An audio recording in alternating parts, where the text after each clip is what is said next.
Шинжлэх ухаан таны мэдхийн од мөндөр сууг танд хүрч байна. Урлаг судлаач Амина болон төгөлдөр хуурч хөгжим судлаач С од гэрэл бид хоёр та бүхэндээ сонгодог урлаг подкаст нэвтрүүлгээ хүрэхэд бэлэн боллоо. Нэвтрүүлгийн хамтран ажиллагчаар Solana фестиваль оролцож, нэвтрүүлэг маань танд YouTube-ийн од мөндөр сууг, NTV телевиз болон од мөндөр радио 83.3 107 хост долгионоор хүрч байна. Өдрийн минь дадгэрлээ. Өдрийн минь. За, өнөөдөр хэдүүлээ бүр үхэл авчирдаг бүжиг.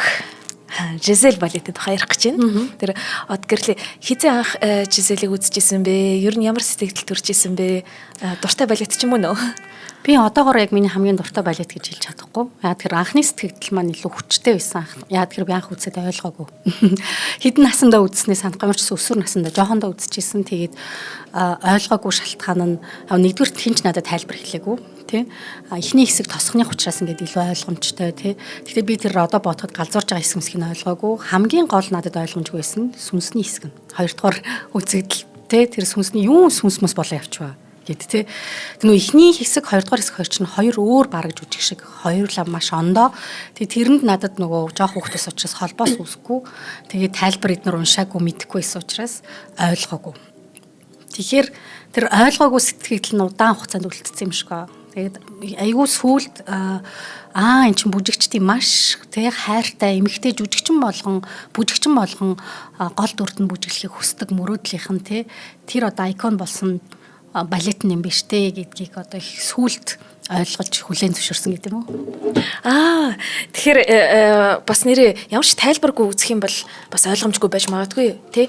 Яаж ч утсан энэ маань бол ер нь нэг бүжгийн үүслийг бодоод үзэнгүүт эн чинь зан үйл тий. Зан үйл тэгэхээр энд бол нэг ер нь бүжигч гэлгүй юм урлагт хамгийн л хүний ингээд сэтгэл зүйн тийм нандин мөчүүд орж ирсэн байгаа. Тэгээ хүн сэтгэлээ болон сүнсээ ингэж ухаж гаргаж ирж тэгээ хамгийн юм нандин мөчүүдээ оруулсан тийм байгаа. Тэгэхээр яг ингээд Жизелийг өнгөцгөн харахад болохоор нэг юм хайр дурлалыг л ингээл магтандуулаад л ер нь нэг хайр дурлалын шаналлууд гараад байгаа боловч яг нөгөө нэг гол дөрүүд нь тэр дөрүүдийн асуудал нь те ингээд бүгдээрээ одоо бүжиг болж байгаа тийм балет юм байна. Тэгэхээр өнөөдрийнхөө нэвтрүүлгээр хэдүүлээ ер нь Жизель балетынхаа түүх одоо өгүүлэмж те ер нь яаж үүссэн анхны тавилтууд нь юу байсан гэдэг энэ талаар бол үздцгэнэ гэдэг нөгөө багшийн үг нь гарч ирээд байна шүү. Тэгээ сонсцгоё. Тэгэхээр Жизелийн үүссэн үе бол 19-р зууны 2-р хагас гэхээр 1840 он гэхээр яаж ч утсан энэ бол романтизмтай холбогдох үе, романтизмын эрен үе. Тэр романтизм гэдэг дээр бид нар монгол хэлэнд романтик гэдэг ч юм уу орос хэлнээс хөрж ирж ирсэн тэр нэг юм хайр дурлалын утга уянгын гэсэн үгтэй андуураад байдаг. Дэлхийн урлагийн түүхэнд романтизм гэд хэлэгдэхээр энэ маань бол өрнийн урлагт хүн өөрийгөө индивид тусдаа энэ нийгмийн урсгалын дагуу сонгодог уламжлалын дагуу явах нэгэн этгээд бус харин байгальтайгаа илүү ойрхон эд шидийн тэр ертөнцтэйгээ илүү ойрхон зүнгийнхаа ертөнцтэй илүү ойрхон далд ухамсартайгаач бас ойрхон зүуд мөрөөдлийн тийм юм ертөнцийн одоо ер нь ганцаараа ингээд тэр ганцаар тэмцэх юм шүү гэдгийг ойлгож байгаа тийм эрен үе тий онцлогтой. Дээрэс нь яг нөгөө сэтгэл хөдлөлтийн мөрөөдлийн эрх чөлөөтэйгээр илэрхийлж тунхаглаж байгаа тийм үе. Тийм урд нь баригдахгүйгээр тий ер нь бол сонгодог классицизм бол нэлээд бас баригдаж бид нарт ингээд рам жазыг манал зааж өгнө шүү дээ. Тэгээд романтизмын үед болохоор хүн яг өөрийнхөө миний хувь хүний тэр шаналл мэдрэмж юу байгаа юм бэ? Хүний эрхчлөө тий. Тийм тэрийг яг гаргаж ирж байгаа үе учраас энд нөгөө нэг түрүүний хэлсэнчлэн тийм сэтгэл зүйн дөрүүд их чухал болоод ирж байгаа юм л та.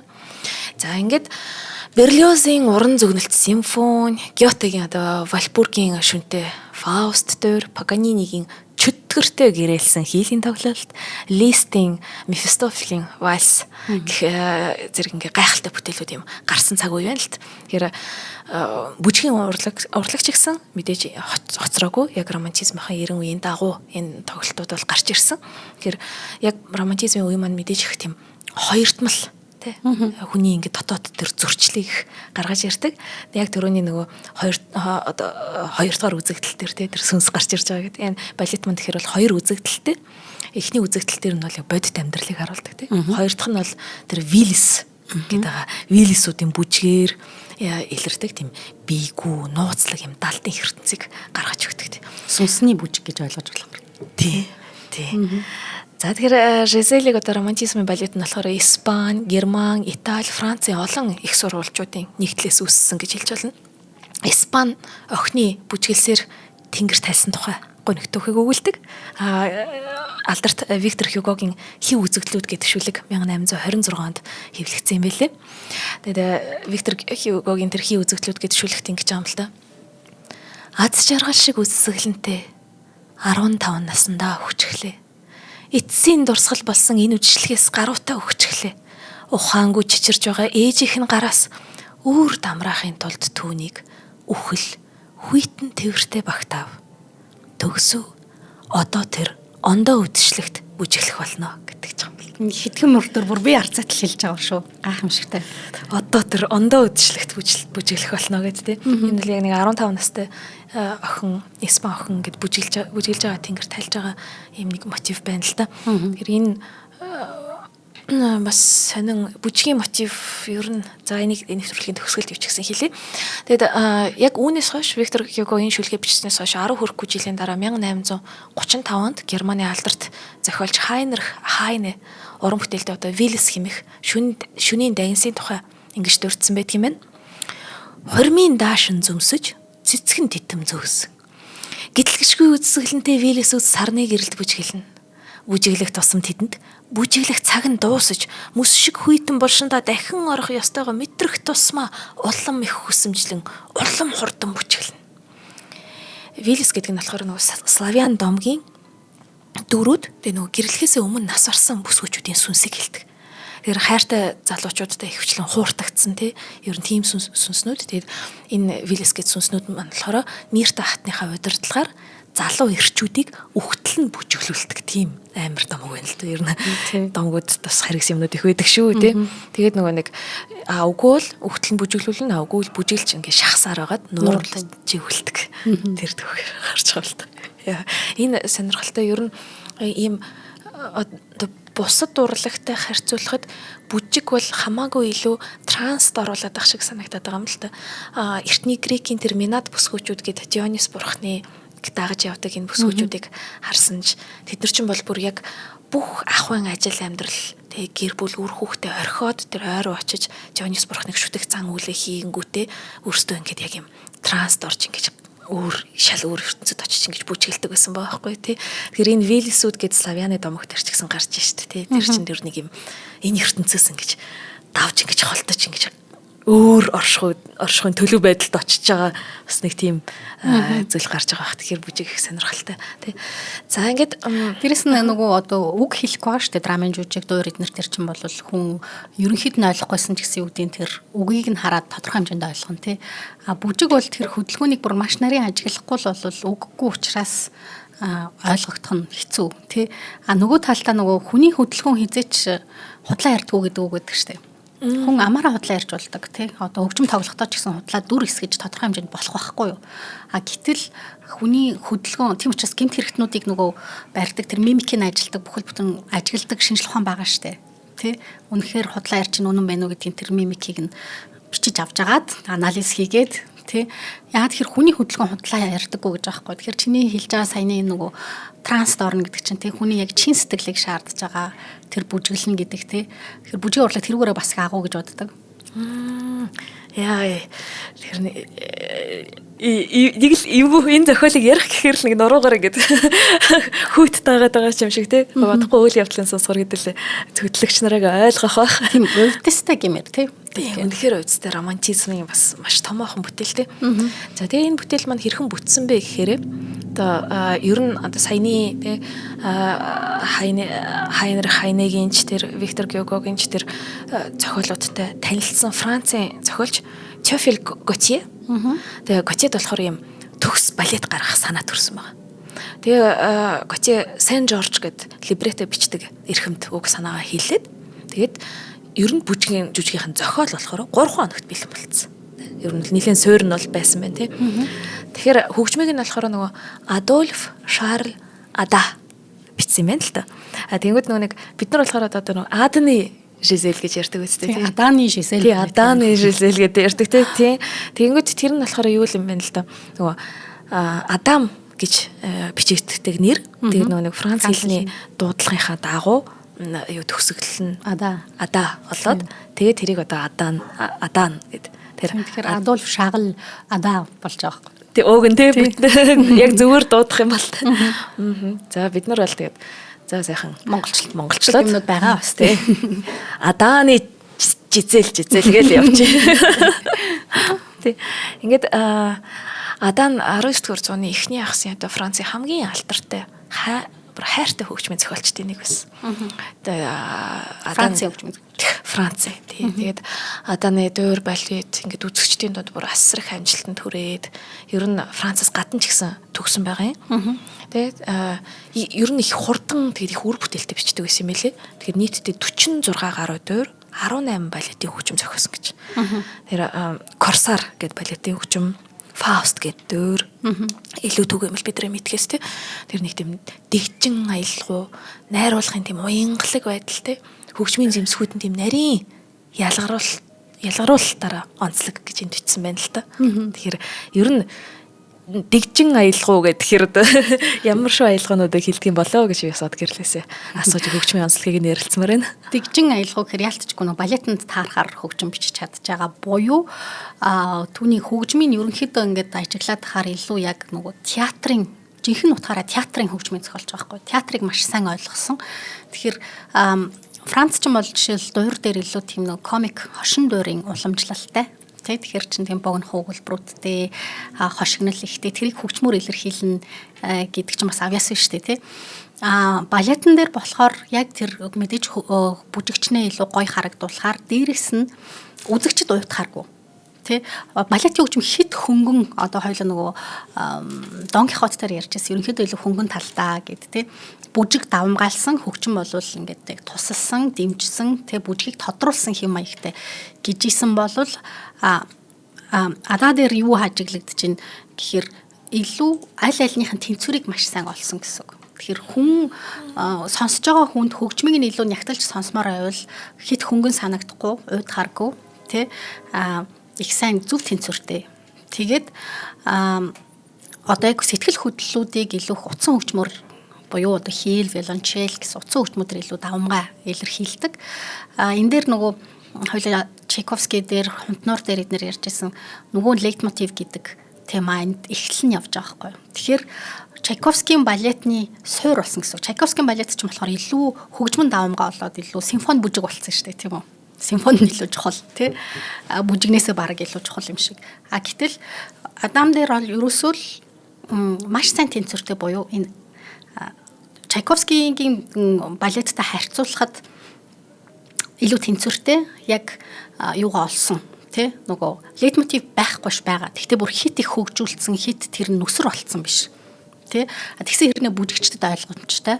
Яг театр талаасаа бүжигчдэд ойлгомжтой, хөгжимчдэд ойлгомжтой, хөгжимчдэд бас маш тодорхой. Тэгэхээр дүр одоо энэ дэр Жизелийн дүрийг хөгжмөр илэрхийлсэн байгаа. Тий.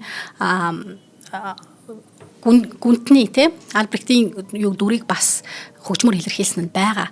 Гэхдээ тэр нь одоо бүр ингээд байнгын нөгөө дүр гарч ирэх болгонд байнгын тэр ингэж давтагддаг ч байд юм уу тий тийм хүнд нүсэр байдлаар бол биш.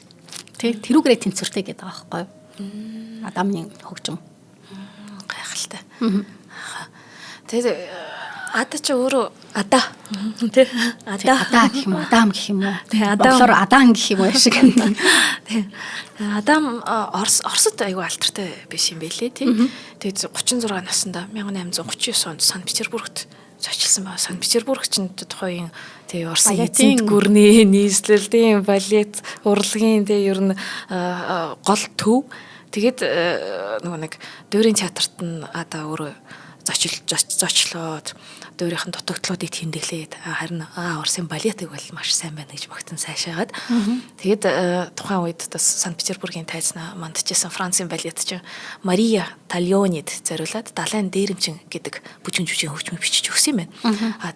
Тэнгүүд нөгөө манай Орсын эзэн хаадууд чинь дандаа ер нь өрнөөс дандаа мэрэгчлэтнүүд авах дуртай шүү дээ. Тэгээд санал тавиад Санкт-Петербургт ажиллахыг өрсөн боловч үгүй зөвшөөрөөгүй.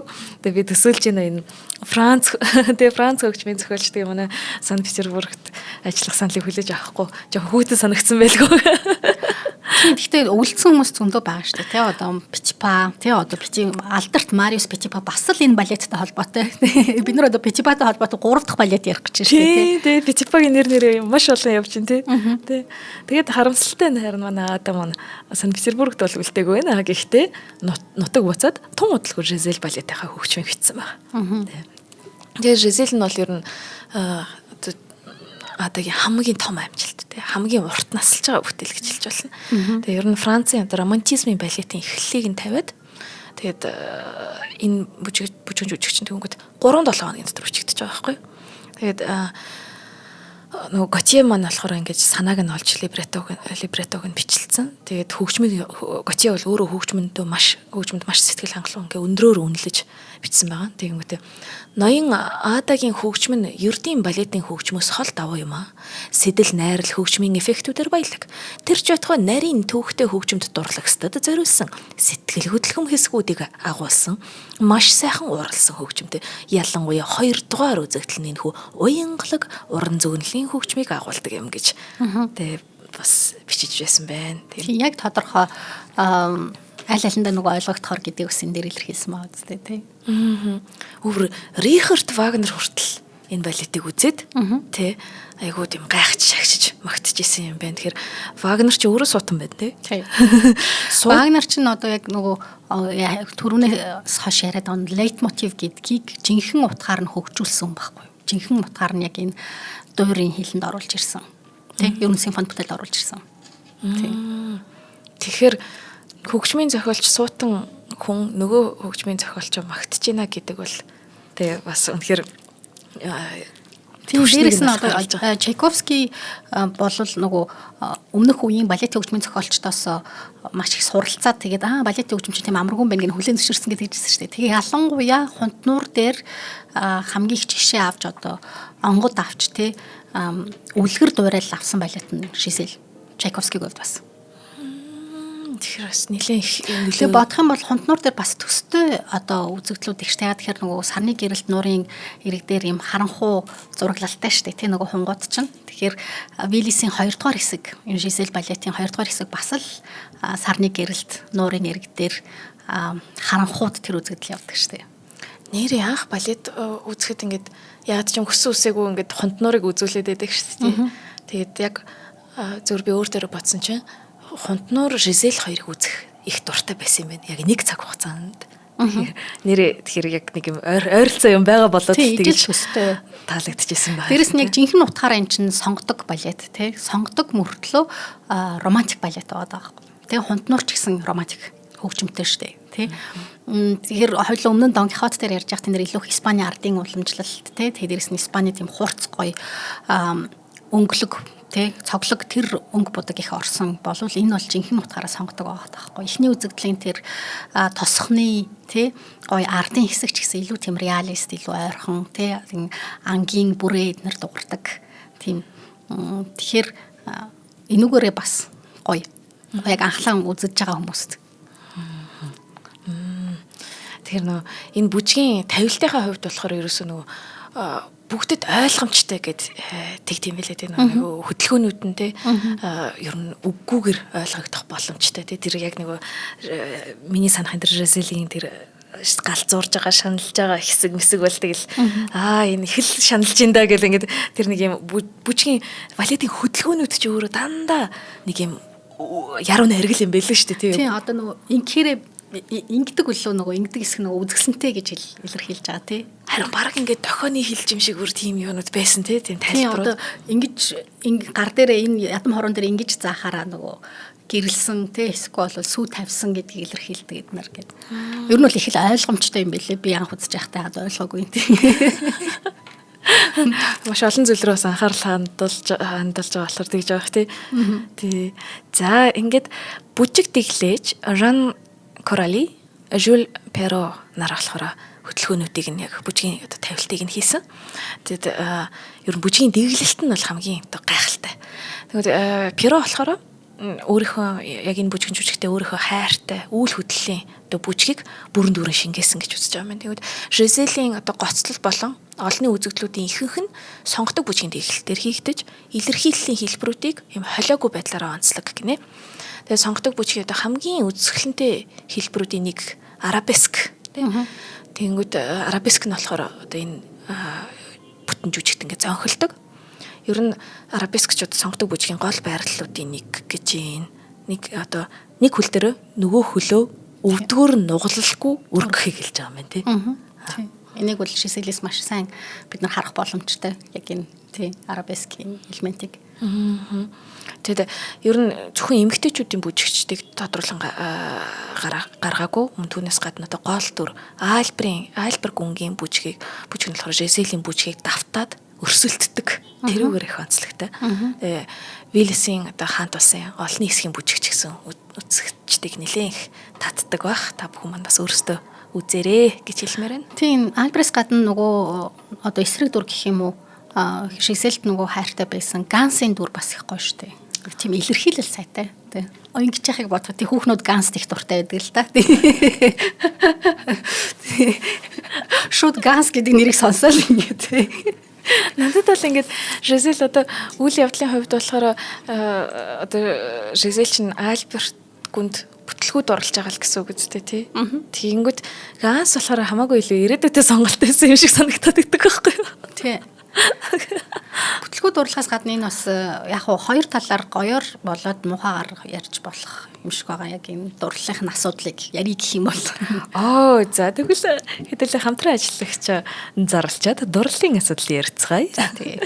За ингээд өнөөдрийн хамтран ажиллагчаар Солоно фестиваль гэдэг мөн бас гоё хөгжмийн талаарх мэдээлэл дуулгах гэж байна. Суугаа бид өөрчлөөрэй. Тэгэхээр Казахстан улс дэлхийн хэмжээний хөгжмийн фестивалийн болгоод бол төв болцсон байгаа.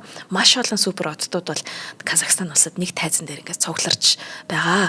Тэр ер нь одоо энэ Солоно фестиваль маань болохоор дэлхийн төвшний шоу. Тэрийг ингээд бүх зохион байгуулалттайгаар тайван сайхан үзээд ирэх тийм боломжийг бол олгож байгаа юм байна. Казахстан улсын Алматы хотод 2026 оны 5 дугаар сарын 16-нд 19 цагаас ямар тоглолт болох вэ гэхээр Timbaland, Busta Rhymes, Pussycat Dolls хамтлагийн дуучин Никол Шерсингер, Кэри Хилсон, Флорида гэх мэтчлэн маш олон том одод нэг газар цугларсан ийм тоглолт болох юм байна. Тэгээ тоглолт маань болохоор өөрөө сюрпризтэй. Ямар нэг бүр саяны дурдгдсан оддуудаас илүү том од одоо постерыг нь харах юм бол эрэгтэй хүн баг. Тийм од маань ирнэ. Тэгэхээр ер нь бол дөхөөд ирэхээр нэр нь бол зарлагдах юм байлээ. Та бүхэн маань бас энийг хэн байх болоо гэд комментараас бичиж болно. Тэгэхээр ер нь энэ тоглолтын хувьд болохоор 5 дугаар сарын дунд үе болохоор Алматы хот бол хамгийн тийм тааламжтай, цаг агаартай, аялж зугаалахад үнэн тохиромжтой. Тэгээд аялал зохион байгуулагчд болохоор нислэгийн 2 талын тийз чартер 2 удаагийн нислэгийн захиалга одоо хүн үеэр компаниар хийгдсэн юм шууд нислэгтэй байгаа. 5 тухтай өглөөний цайдаа буудал бэлтэж байгаа. Тоглолтын 3 сонголттой юм тасалбарын боломж байгаа. VIP zone, fan zone, сектор 34 буюу тайзны баруун талаас хамгийн ойр сууж үзэх те. За тэгээ аяллаа даатгал нь багтцсан автобус үйлчилгээтэй. Нисэх буудалтаас буугаал тосох үйлчилгээндээ ороод гоё тоглолтоо үзэл санаа амар аялал уцаал автобусаараа онгоц руугаа хөргүүлээл ингээд нөгөө ямар ч бодох санах юм байхгүй ийм сайхан оддуудын тоглолтыг нэг тайзан дээрээс үзэх боломжтой Солоно фестиваль байгаамаа. Тэгэхээр одоо 8 жилийн туршлагатай Казахстан, Ташкент, Бишкек, Дубай гэсэн улсуудад 14 том фестивалыг зохион байгуулсан. Дэлхийн хэмжээний 100 артистуудтай гэрээлэн ажилласан туршлагатай ийм одоо онцлогтой Солоно фестивалийн зохион байгуулагчд байна. За ингээд холбоо барих утас нь 72 12 44 22 72 12 99 22 88 тэгтэг 86 66. За анхны тоглолт моглолт ч яах вэ? Үйл явдлыг нь жоохон ярьчихдаг юм уу? Жизелийнхаа. Тэгээд ер нь дурлал мурлалын талаар за тэгвэл хоёлаа үзэгдлээр нь хоёрхан үзэгдэлтэй юм чинь гоё ер нь жоохон задлах гээд санаа бодлоос хуваалцах гээд үзье тий. Тэр Германы Тюринген гэдэг мужид өрнөж байгаа. Үйл явдал нь. Тэг үйл явдал нь.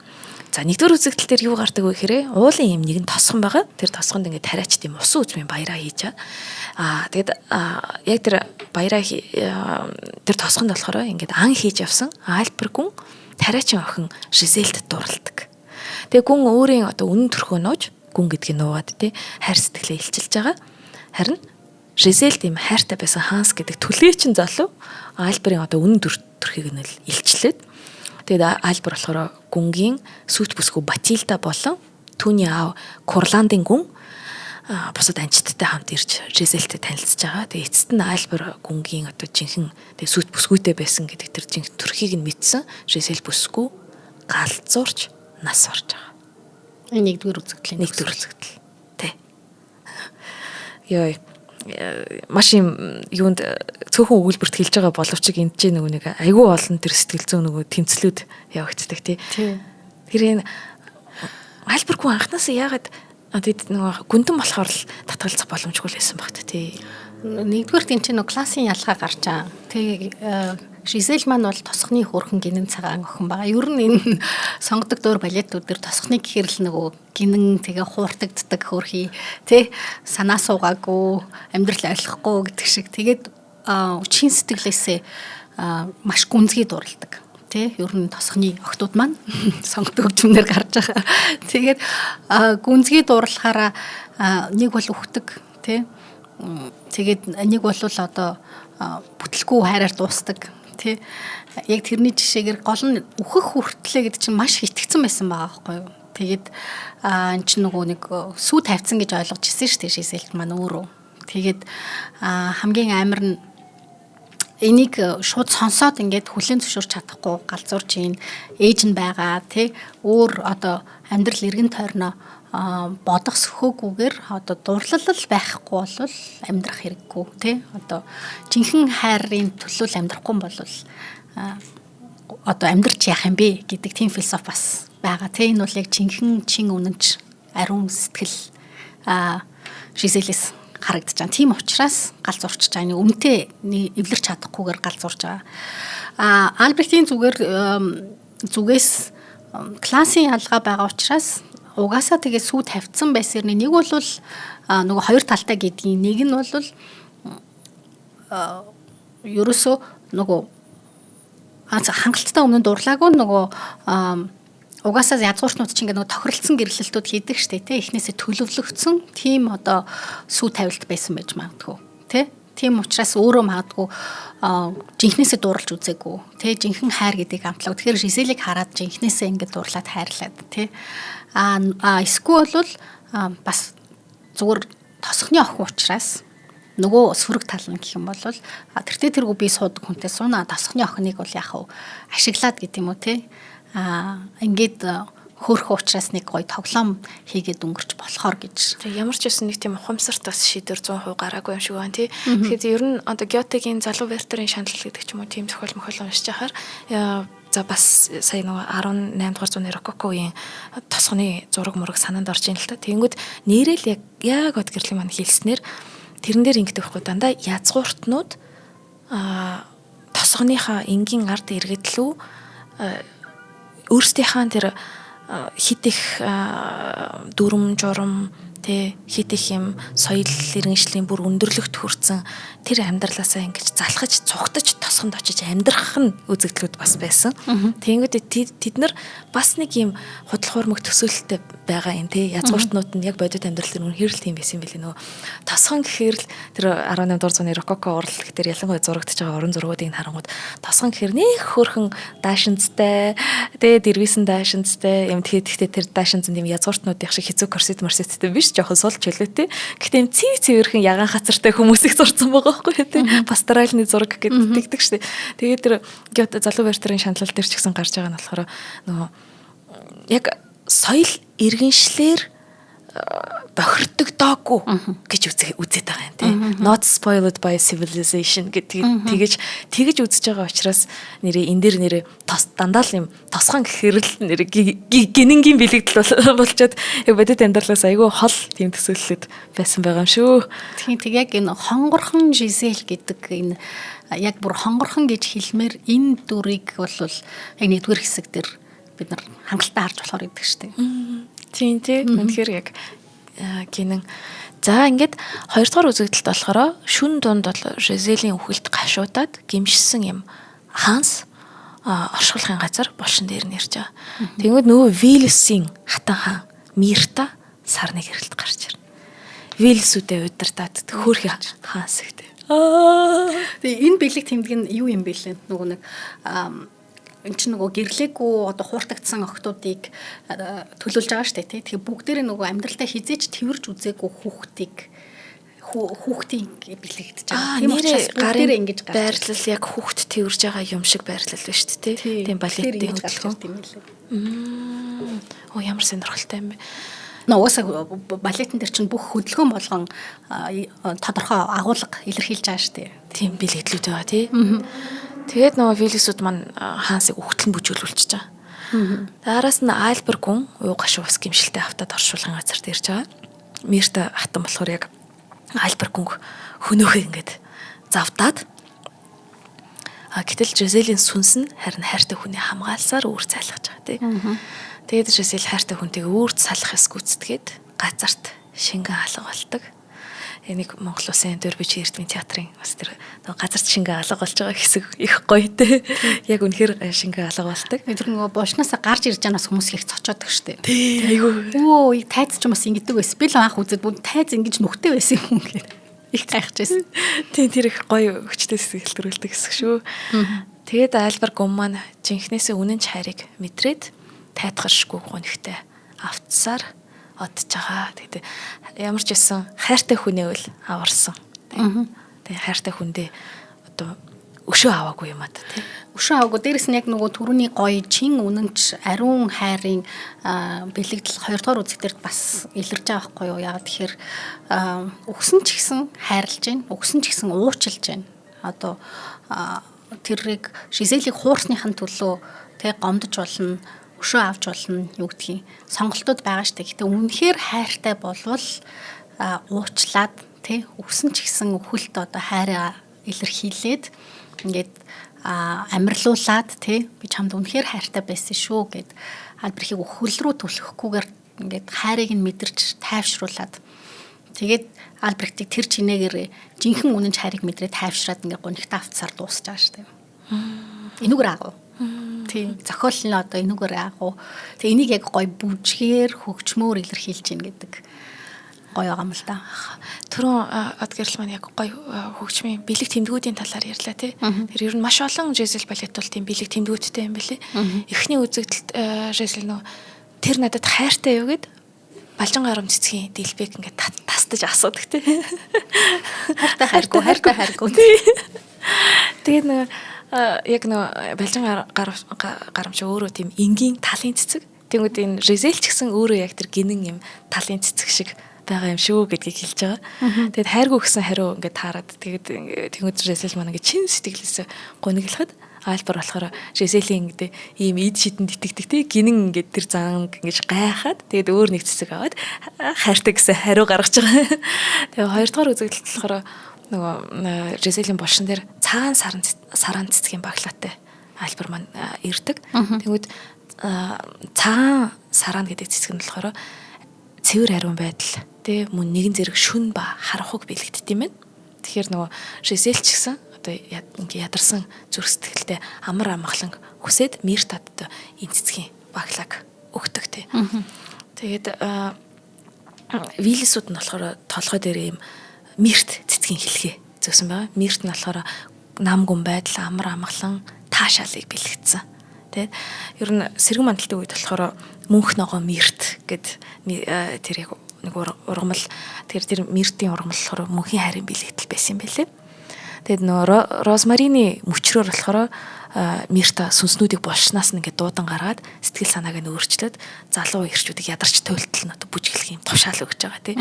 Тэгэнгүүт розмарин нь болохоор үнж байдлын бэлэгдэл гэдэг ч байгаа. Тэгэнгүүт юу хормын чимэглэлтэй розмариныг оруулдаг гэсэн гэт. Тэгэхээр энэ дээр бас ингээд юун дээр тий зөвхөн нэг цэцэг гэхэд хүртэл бас цаашаага ингээд уншаад явчих болдог тиймэрхүү юунатал байдаг юм байна. Бэлэгдлүүд. Тэгээд хөгжим талаасаа нэр энэ түрүү нөгөө Жизель бол юм тодорхой аялгаутай гэдэг жисэн шүү дээ. Эхний үзэгдэл дээр Жизелийг төлөөлж байгаа тэр тирарам гэдэг аялгаа шүү дээ. Тэрийг ингээ харах юм бол тирарам гэд өнгөн ингэж дээшээ явсан болвол өнгөн дээшээ яваад доошоо бууж шүү дээ. Энэ ерөөс ингээ Жизелийг төлөөлж байгаа гоё тосгоны тэр нөгөө хөрхөн гинэн яг энэ тема буюу энэ сэдв аяа Адам 2 дугаар хэсэг дээр яг эсрэгцүүлээд доош нь харуулсан юм шиг. Тэгэн гут 2 дугаар үзэгдэл дээр Жизелийн гарч ирж байгаа хэсэг дээр дирарам гэж явдаг. Тэгэхээр яг тэр өмнөх темаг ингээд одоо зургаар харуулчих бах юм яг намайг ярьж байгаа дээр нэг нь дээшээ гарсан яг толин тусгал шиг ингээд доороос нь харуулсан юм шиг тэгж ашигласан байгаа байхгүй Адам. Энэ бол нөгөө хөгжмийн зохиолч ухаан л да. Ерөнхийдөө баах бас ийм баахаас хойш ер нь хөгжмийн зохиолч нар ингэж ашигладаг хамгийн одоо их ашигласан нь баах гэдэг юм уу те. Тэгэхээр эндээс яг нөгөө нэг Жизель мөн яг нотын ингээд онлынхын нүднээс гарах юм бол тэгтээ дооршоо өгцөн тэг газар доор байгаа. Тэгэхээр нэг тэр үндсэн темаг нь хөгжмөөр тэгж бас толин тусгалаар тэгж харуулж байгаа нас их гоё. Их ухааны гэдэг шиг. Яа ямар тооцоол ямар ур авиас вэ тий. Тэгснээ тэр нэг гүнзгий утгатай. Ээж шүү дээ. Гайхалтай. За ингээд Монголд болохоор улсын дөөр бүжгийн эрдмийн театрт анх удаа 1979 оны 12 дугаар сарын 22-нд Оросын холбооны улсын балетмейстер Кайданы дэглээд ерөнхий удирдагчаар ардын жүжигчин Ж Бүрэнбэх, тайзны зураачаар А Маргосов, урлагийн гавьяа зүтгэлтэн Ч Гунгаас өхнөр ажиллаж байсан юм байна. Монгол улсын ардын жүжигчин 20 дугаар зууны манлай балетчин Юу Оюунгой Монголын анхны Жизелийн дүрийг бүтээжсэн. Альбер гүнгийн дүрийг бол ардын жүжигчин О Ганбаатар, бүжигчин О Батсайхан, Ч Батамглан нар, Миртагийн дүрийг бүжигчин Б Инхэ нар бүтээж байсан юм байна. Миртагийн дүр бас их гоё шүү. Нэг тийм хүүтэн, хатан, тэг эрх мэдэлтэй тэгсэр нэг тийм сюрреал яг тийм яг нөгөө тэн дээр бас нөгөө бүжигчний уран чадварыг харагддаг юм шиг санагддаг надад. Бүх хүн Миртаг гоё хийдэг. Гэтэл зарим хүн бүр яг нэг тийм автуулмаар Миртаг хараад сүрдмээр тэгж санагддаг. Тэгшээд их хүйтэн дүр байх хэрэгтэй үстэй тий. Тийм одоо манай балетын билав ганчмын хичи Миртагийн дүрийг хараад ингээд би харцаамар тий амин хүнддэгмээр санагдчихсэн. Гих жишээ нэ. Яа. Шүү. За ингээд харамсалтай цаг маань дуусж байна. Хэдүүлээ. Хоёлаа Питипаг нэг хальт дурдъя. Яачаасан тий. Тийм Питип одоо бол ерөнхийдөө Питипагийн дэглэлээр хаасаагүй явж байгаа штэ. Өмнө нь нөгөө өмнө нь хоёр тэр Перро тэргээд хоёр дэглэж байсан штэ тий. Гэхдээ сүүлд бол нөгөө Питипа өөрчилсөн. Тэг Питипа илүү ойлгомжтой, илүү тодорхой болгоод тэгээд одоо бол ерөнхийдөө Питипагийн дэглэлээр явдаг гэж үзэгддэг. 1887 1899 онд одоо бүжгийн үзэгдлүүдийг шийдвэрлэх тэр засварыг бол Мариус Питипа маань хийсэн байна. Тэгэхээр ялцчгүй Жизелийн одоо 3 дахь бүжиг дэглэж гэж 109-оор тооцогдсон юм байна. Ер нь өнөөдөр одоо бидний үздэг те түгээмэл ер нь тавилт нь болохоор Жизель ер нь хамгийн түгээмэл тавилт нь болохоор Санкт-Петербургийн Марийский театр. Тэгэхээр Мариус Петипагийн яг дэглэлтээр илүү явж байгаа. Тэгээд яг нөгөө хамгийн том өөрчлөлт нь болохоор Жизель хайртайгаа одоо сүт бүсгүүдэнд даатгсан тэр анхны одоо төгсгөлийг Жизель өглөөний одоо манан шиг байгальд уусч тийм одоо тайтгаршгүй айлбар цөхрөлт автан үлддэг тийм болгосон байгаа. Тэгэхээр 20 дугаар зууны эхэнд Дягилевын балет гэдэг айгүй алтартай тийм ер нь Оросын балетыг хамгийн анх Парист аваачиж ер нь өрний ертөнцлөө аваачиж исэн. Тэр Дягилевын балетын увларлуудад болохоор хамгийн анх яг энэ хэлбэрээр нь Жизелийг тавьжсэн байна. Тэгэхээр хамгийн эхлээд Францад байсан балетыг Мариус Петипа маань өөрчлөөд буцаад Парист аваачиж үзүүлчихсэн нэг юм гоё төөх байгаа. За ингээд Жизелийн талаар зөндөө олон зүйл ярмаар байвч харамсалтай цаг маань дуусч байна. Од гэрэл маань Жизель балетыг өсвөр үеийнхэнд ч юм уу те дөнгөж балет үзэж байгаа хүмүүст үзээч гэж зөвлөх үү зөвлөхгүй юу? Зөвлөн. Тийм би ойлгоогүй боловч ер нь ихэнх хүн их ойлгоод их дуртай байдаг. Эхнээсээ тэр юм сүнслэг орчинд нь ч гэдэг юм уу гоо үзэсэнд нь үнэхээр автдаг. Үнэхээр одоо балет болгоно л мэдээж гоо үзэсгэлэнгийн илэрхийлэл шүү дээ тий. Гэхдээ энэ дотроо бүр яг Жизель илүү тийм хонгорхон тий илүү хүмүүсийг тэр гоо үзэсгэлэнгээр их татт юм шиг байгаа. Тэгэхээр залуу үед тэр тусмаа үзээд балетыг магадгүй над шиг анх ойлгохгүйсэн ч гэсэн тэр гоо үзэсгэлэнд нь бол автхан тодорхой. Тэгэхээр би бол мэдээж өсвөр үеийнхэн үзэхээсэй гэж зөвлөнө.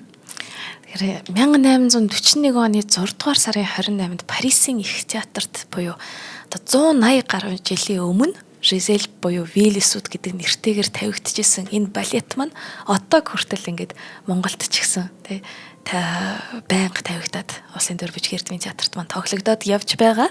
Тийм учраас хөгжим судлаач Од гэрэл маань хүртэл ингээд анх балет үзэж байгаа бол та бүхнийг үзээрэй. Мөн тий гэж зөвлөж болох нь анх биш байсан ч гэсэн ерөн сонгодог урлаг гэдгийг олон дахин үзэх тусмаа дандаа өөр зүйлийг бас олж авч болж идэг. Цаг хугацаа орон зайнаас хамааралгүй тийм гайхалтай урлагийн төрөл байгаа шүү гэж үзэгчдтэй бас захиж хэлмээр байна. Ингээд шинжлэх ухааны танин мэдхүн Од мөндөр сувг танд хүрлээ. Урлаг судлаач Амина болон төгөлдөр хуурч хөгжим судлаач С Од гэрэл бит хоёрын бэлтгэн хүргэдэг сонгодог урлаг подкаст нэвтрүүлгийг та бүхэн YouTube-ийн Од мөндөр сувг, NTV телевиз болон Од мөндөр радио 83.3 107 хост долгионоор хүлээн аваарай. Нэвтрүүлгийн хамтран ажиллагчаар Solana фестиваль оролцлоо. Баярлалаа Од гэрлээ. За баярлалаа.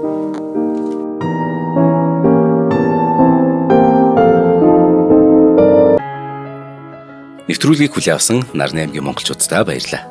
Од мөндөр сувг нь энэ мэдчлэн таны мэдхүйн мянган нэвтрүүлгийг 2026 оны 7 сарын 1 хүртэл та бүхэндээ хүргэх юм.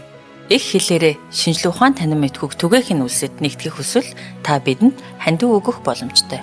Жилдээ ганцхан удаа 100,000 төгрөгөөр биднийг дэмжснээр шинжлэх ухаан танин мэдхүйг түгээх энэ үйл хэрэг амжилттай үргэлжлэх юм. Од мөндөр нэр дээрх Удаагийн банкны дансага 4191 тэг 4518. Та 100,000 төгрөгөө шилжүүлэхдээ гүйлийн утга дээр нь өөрийн нэр болон утасны дугаараа заавал бичээрэй. 100,000 төгрөг хандалснаар Од мөндөр сувгийн алтан гишүүн болох юм а. Шинжлэх ухаан танин мэдхгүй Монголд ялах болтугай.